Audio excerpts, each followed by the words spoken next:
He was the man everyone trusted, a former chairman of NASDAQ, a titan on Wall Street, the kind of financial mind billionaires envied and average investors worshipped.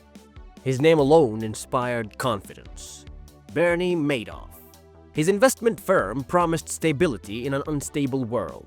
No wild swings, no high-risk bets, just reliable, steady gains. And somehow, even in years when markets crashed, his clients kept making money. There were no flashy red flags, no smoking guns, just a quiet, almost mystical air of success. For decades, he was untouchable. But behind that immaculate image was a lie so vast, so intricately woven that when it finally collapsed, it shook the very foundation of the global financial system. This is not the story of a fraud. It's the story of how genius, charm, and trust became the perfect camouflage for the biggest Ponzi scheme in history.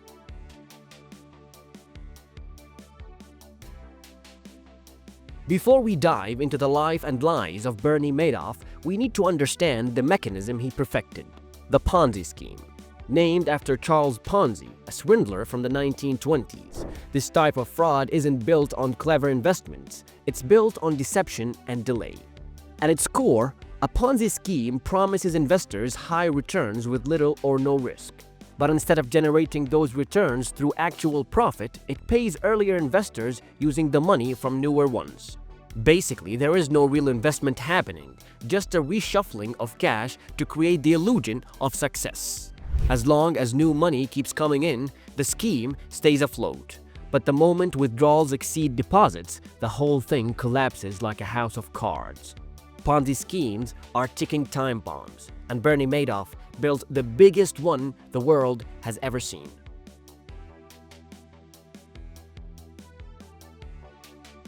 Bernard Lawrence Madoff was born in 1938 in New York. His family wasn't wealthy.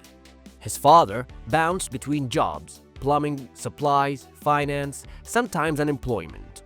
But young Bernie had drive. He wasn't academically brilliant, but he had an instinct for money and an early fascination with business.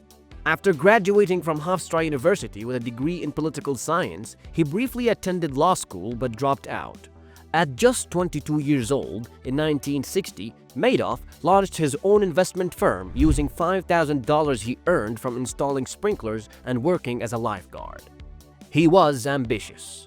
Unlike the traditional Wall Street brokers who clung to old methods, Madoff embraced emerging technology. He was among the first to use computers to automate trades, which gave him a massive edge. He built a legitimate business that grew rapidly, specializing in market making, buying and selling stocks on behalf of other brokers.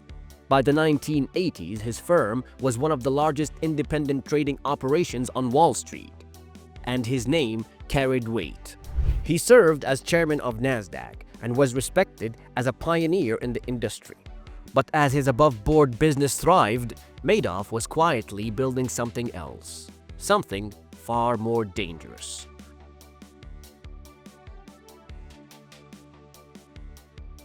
Behind a locked door on the 17th floor of the Lipstick Building in Manhattan, Bernie Madoff ran a parallel operation.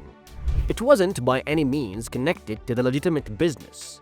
There was no computer terminals for trading, just a small staff, a few outdated printers, and rows of filing cabinets.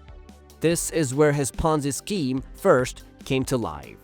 Madoff offered clients a supposedly exclusive strategy which he called the split strike conversion.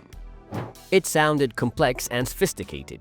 Basically buying a basket of blue-chip stocks, hedging with options, and managing risk with precision. In reality, he never made a single trade. The whole strategy was fictional. The returns he reported were eerily consistent, about 10% a year after year, even during major market downs. It was too good to be true, but the illusion worked. Clients received fake statements showing healthy gains, and withdrawals were funded by deposits from newer investors. And because it was secretive, exclusive, and mysterious, no one dug too deep.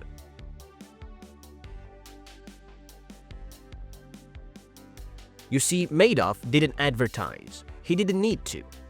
His scheme was powered by exclusivity and reputation. Want to invest with Bernie? You had to know someone. You had to be invited. This was not an easy entry. And this has created a cult-like appeal. Celebrities, country club members, retirees, even entire European banks wanted in. His client list included Steven Spielberg, Kevin Bacon, Larry King, and elite institutions like Fairfield Greenwich and Banco Santander. Madoff also tapped into close-knit communities, particularly Jewish philanthropic circles, where trust was everything. People believed in him, not just because of the performance, but because of who he was. You see, his reputation alone was far too precious to draw any doubts.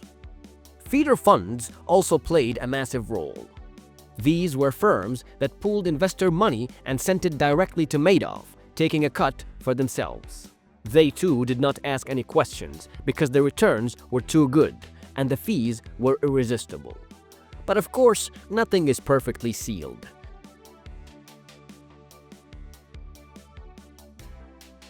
There were signs. In fact, many of them. For years, financial analysts, skeptics, and even competitors raised concerns. In 1999, a derivatives expert named Harry Markopolos submitted a detailed report to the SEC titled, "The World's Largest Hedge Fund is a Fraud." He mathematically proved that Madoff's returns were impossible, but the SEC failed to act. Multiple investigations were launched over the years, but none went deep enough. Madoff charmed regulators. His stature and spotless image made him untouchable. He used technical jargon to confuse them and his reputation to dismiss any suspicion. Meanwhile, whistleblowers like Markopolos screamed into the void, warning that a massive implosion was imminent.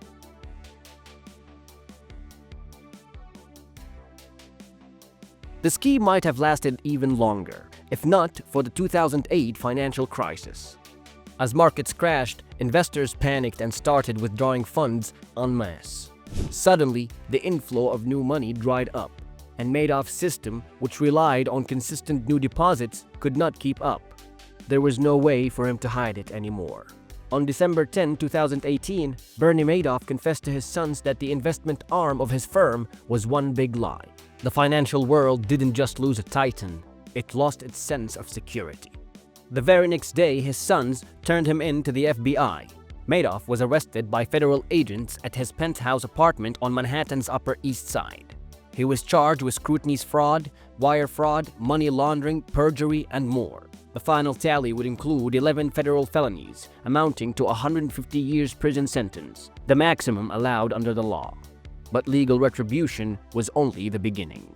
The emotional and financial devastation rippled outward like a nuclear blast. Madoff's clients, which comprised of retirees, charities, foundations, and even Holocaust survivors, watched as their life savings vanish. $65 billion in fictional returns evaporated overnight. The actual amount of money invested was around 17 to 20 billion, but the impact of the betrayal went far beyond numbers.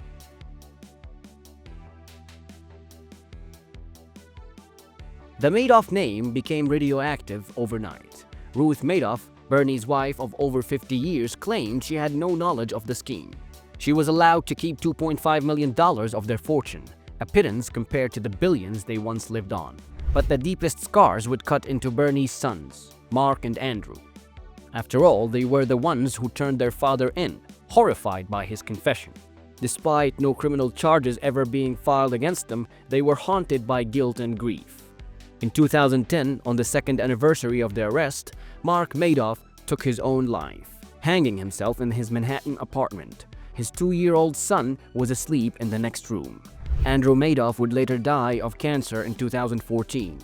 He had called the scandal the betrayal of a lifetime and spent his final years trying to rebuild what little of his life remained.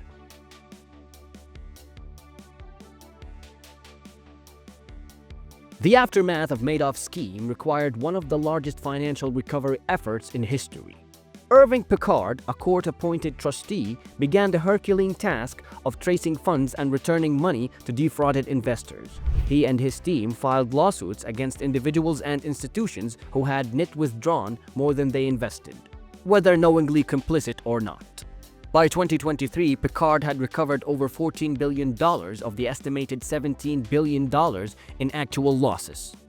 It was an unprecedented recovery, but for many victims, the emotional damage remained irreparable. The government seized and auctioned off Madoff's homes, yachts, jewelry, and other luxury items. They turned the trappings of his illusion into partial restitution. But the scale of the deceit ensured that for some, the damage could never be undone. Madoff's fall sparked deep criticism of financial regulators. How could the SEC have missed this? After all, Harry Markopolos had been sounding the alarm for nearly a decade. Yet the agency failed to act.